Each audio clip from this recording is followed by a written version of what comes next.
Hello everybody, welcome to Vardhan Consulting Engineers Specialized Training Program. This is the module 3 of a specialized training program for management internship. Okay, so let me show you around that is what is the what management internship and what training program we are talking about.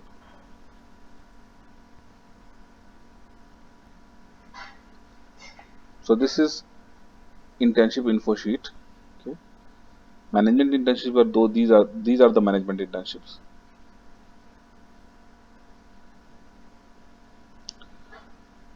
Project management infrastructure, marketing and communication, climate change sustainable development case study analysis, HR internship with live project.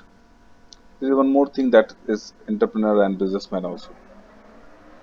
Okay, so let's go for the modules and task folder.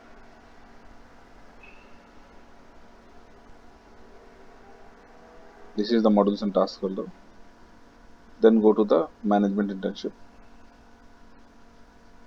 Okay, let's start with project management infra. If you are watching this video, it means that you have already completed your module 1 and module 2, means smart task 1 and smart task 2. So this is the smart task 3 of management internship. Okay. And this is the last task of this internship. After this task, you need to prepare a final internship report. Okay, so it means there are 3 tasks and a final internship report. Okay, so smart task 3 means in project management infra. Smart task 1 we have detailed discussion about the what is project management infrastructure and all these things. Create a simple project charter in a smart task 2. Now smart task thing is write a short summary report on following topics. Short summary report means it will be like 3 to 4 page report only, including of all the project planning and management. That if you are planning a project, what are the things you include in that project planning? What are the things you not include in the project planning? Okay, so there will be short summary. That's if somebody asks you, have you planned any project? If you are planning, what you include, what you not include. Okay. Second thing is bidding system management, business laws and infrastructure projects, economics of infrastructure and pricing strategies. So whenever we talk about project planning, we know that the planning needs a lot of planning of the resources. Resources means manpower resources, resources means materials, resources means money, a lot of things, right? And how you plan all these things, when you want these resources, how you manage those resources, that is all part project plan. There are so many text available in Google, there are so many books available. You can go through it, go through the links, and you can find out how you project plan.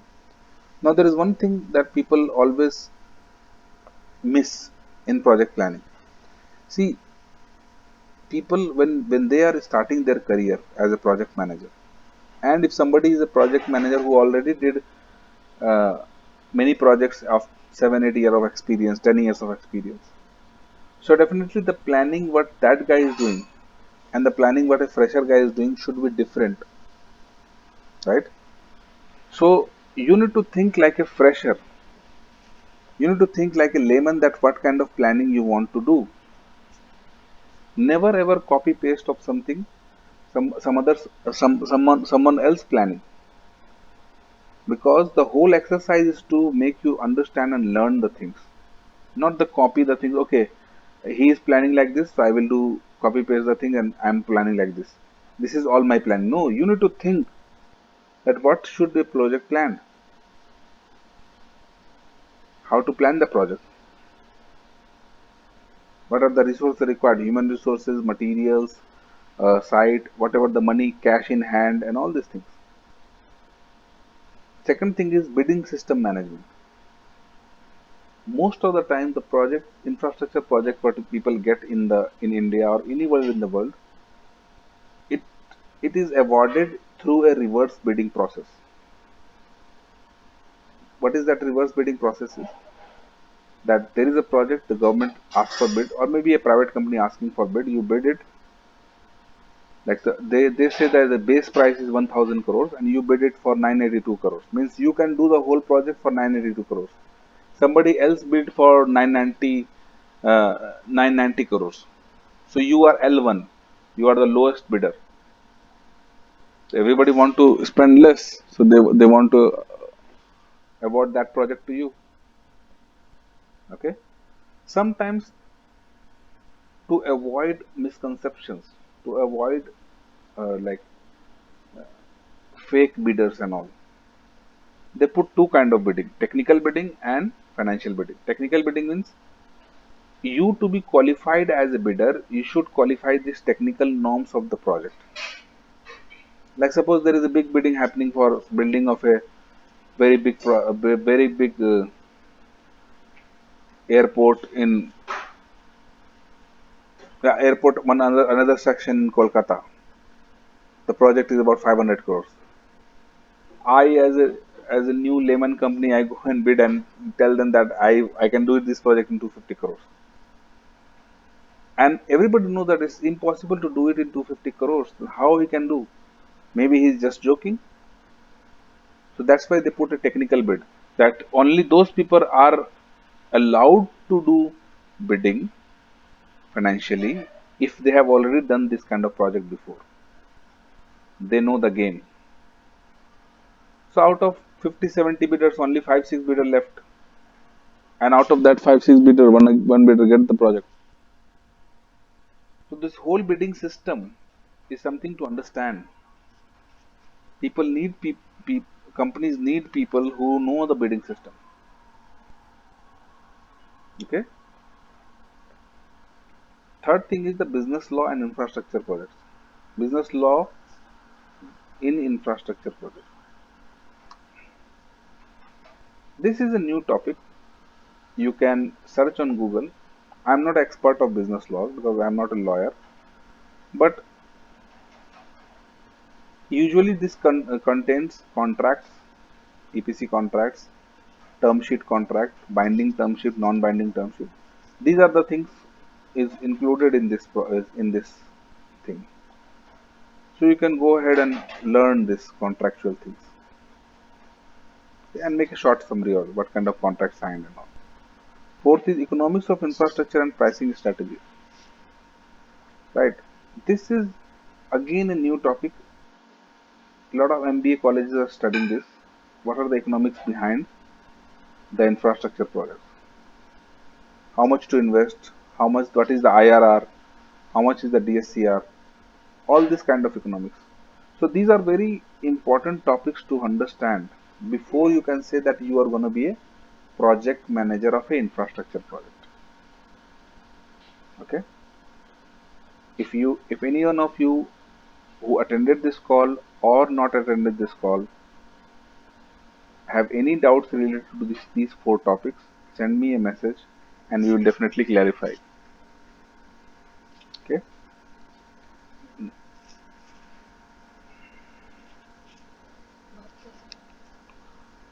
Now let's go to the next project.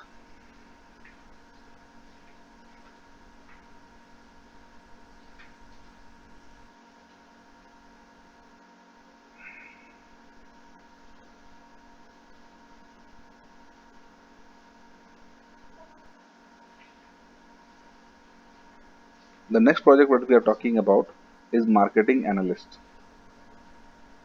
Okay.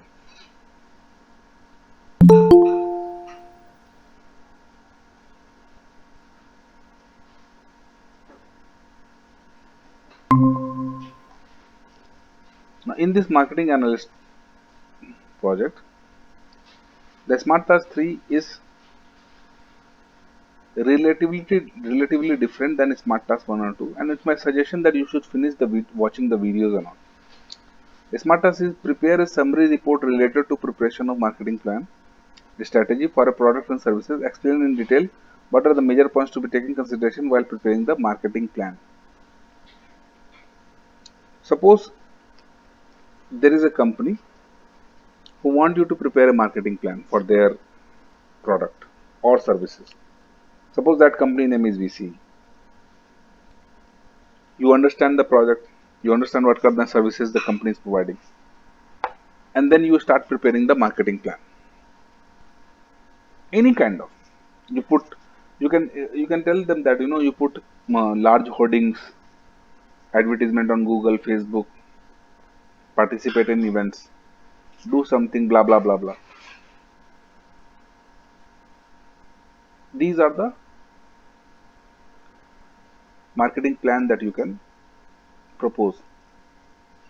But company is always interested to adopt your marketing plan when you have a proper reasoning for that point in your plan.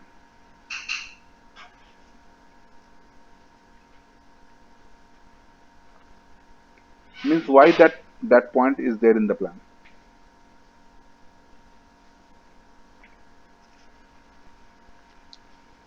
how it will impact the product. Okay, so this whole smart task 3 is to preparing a marketing plan, and whatever points you are suggesting for that marketing plan, you should write a small reasoning of why this point will be effective. Like suppose there are a lot of consumer items, they put a lot of big hoardings in highways, in rural areas, because their point is our large customer base is living in non-urban areas, living in rural areas, right? So rural areas people, they always get affected by the hoardings what they see in the morning, in the evening,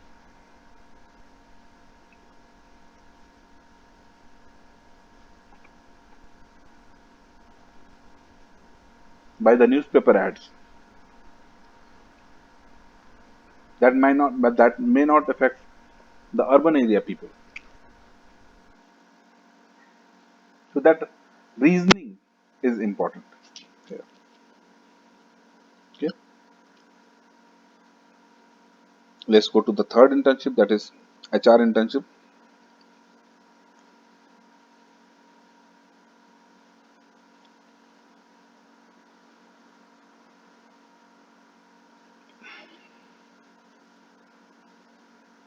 A lot of people suggested me that we should change this HR internship name to HR and recruitment analysis. I think okay, we'll think about it.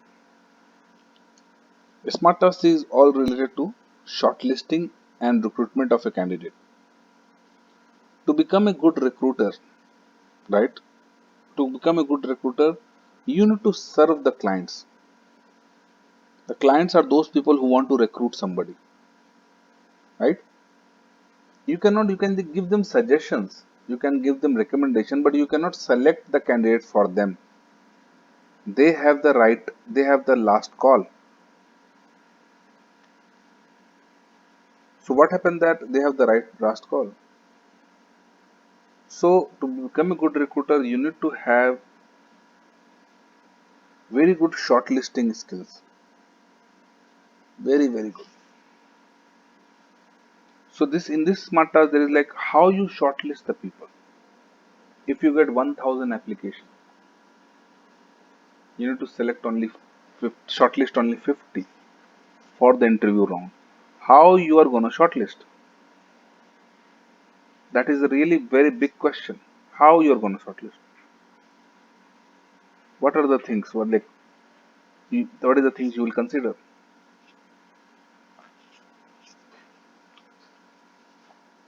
When I ask this question,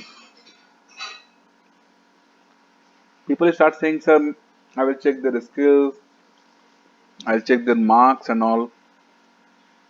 But checking all these things is kind of a pseudo shortlisting, right? People can lie about their skills. उसने लिख दिया C++, he writes C++, I know Java, .NET. Maybe he don't know. Maybe he's not so good on that. He just say basics of Java.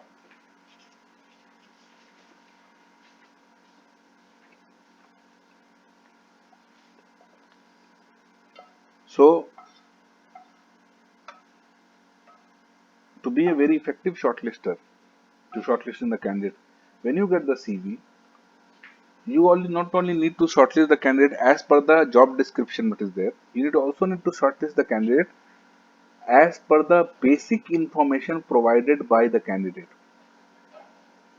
which is from where this candidate belongs, what are the languages the candidate can speak, is the candidate married or unmarried, if the candidate is ready to travel or not travel, what is the nationality of the candidate.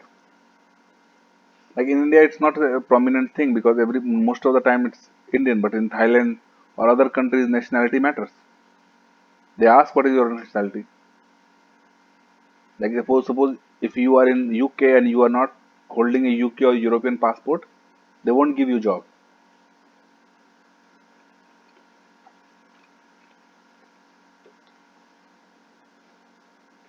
So all these things also matters because these things make the candidate suitable.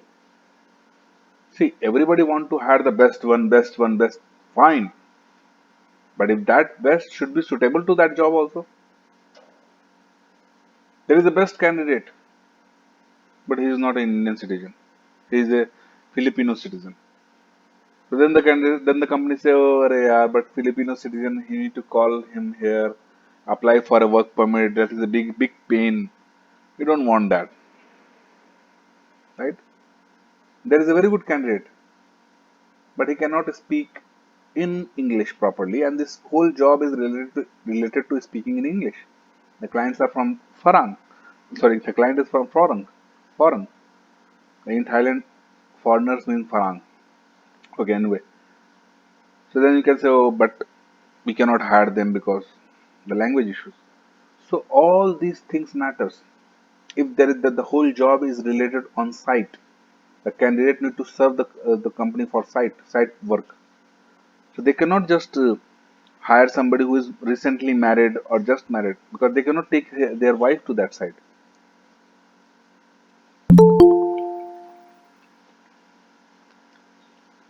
Okay, that is the angle of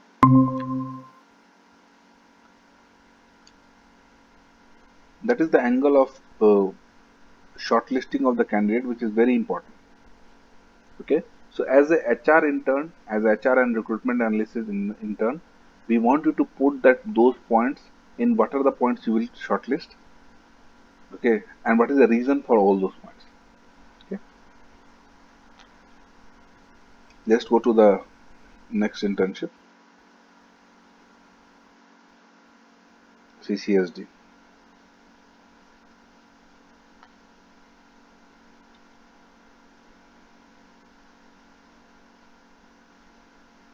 Climate change and sustainable development. As I told many times that this internship is also very important for all the candidates, right? To know about the climate change, to understand how the climate change is affecting us, and how we are impacting the climate change. Module 3. In this module, the interns need to analyze the method used by corporate and government for adopting the sustainable development practice for minimizing climate change impacts. They also need to go through various reports and understand the sustainable development reporting in corporate organizations.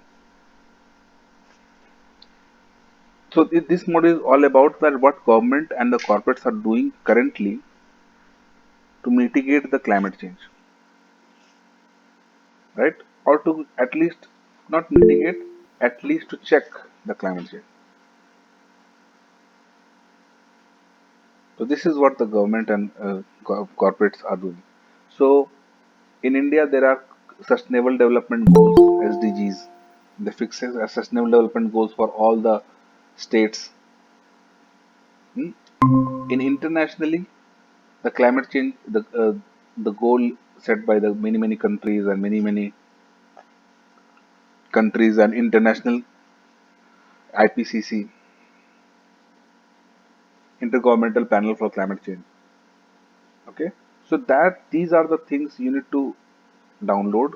You need to check UNFCCC, United Nations Federation of Climate Change and Mitigation. In India, there is Ministry of Environment and Forest, IPCC. Okay, and then you can make a small two-page task submission report for the climate change and all.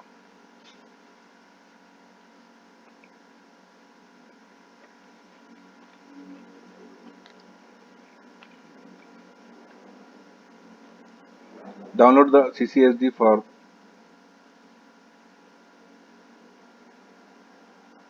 okay CCSD report. Download the CCSD report from IPCC, World Bank, Terry, and UFCCC, and analyze the reporting standard. Okay, these are the main companies, main organizations who are working for the climate change for the world. So I want you to download these their reports, any report, and analyze it, how they are representing the climate change, representing the work done in the climate change. This is a very interesting and nice exercise in module 3.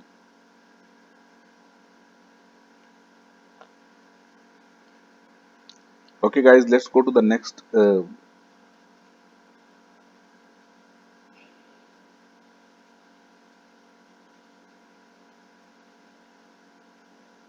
project, that is climate is a case study analysis.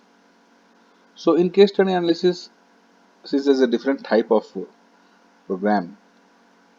In module in Smart Task 2, you already did a case study analysis of related to three case study analysis, in a brief case study analysis related to success cases, failure cases, and scam cases. Now in module 3, what you need to do, you need to select one case study. You need to select one case study, any case study, either the three what you have done before, or any case study what you like to analyze, and analyze that case study and make a case study report in detailed way, at least 10 to 12 pages.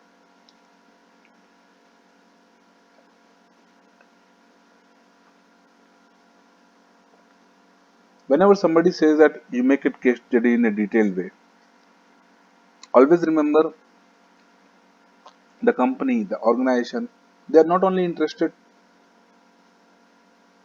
you to just prepare a case study, get the facts and make it. No, they are also interested to get your thoughts about it, get your analysis about it.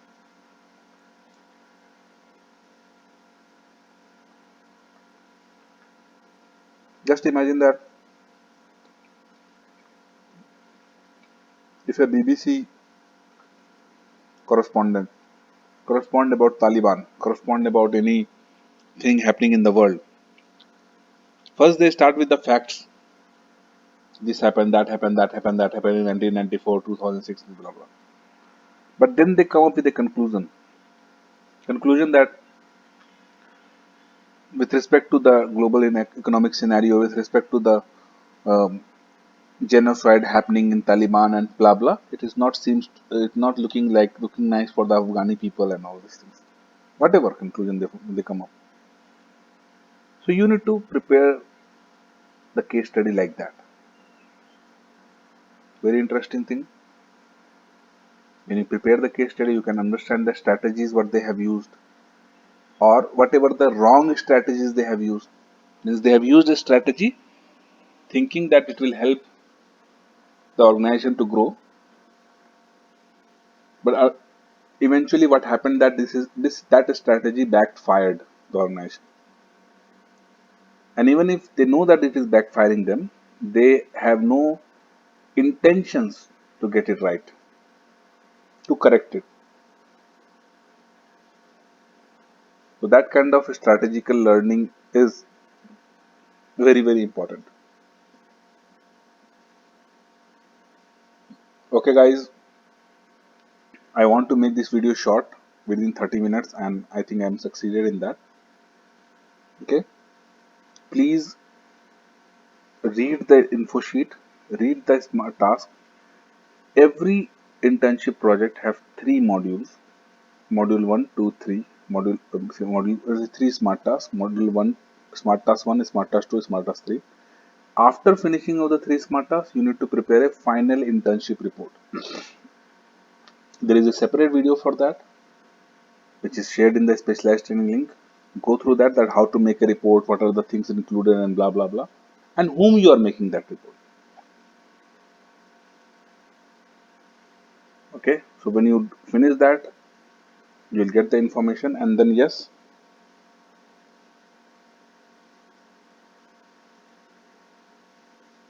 you will able to finish the internship. Thank you guys. Thank you very much. And please keep in very close touch with your coordinators. If you have any doubt, any question related to the internship, please ask your coordinator and they will definitely help you. Okay? Don't get your coordinator is someone else and you are sending message to somebody, or start sending message to everybody. That is not a proper way. Okay, guys? Take care of yourself. Good night.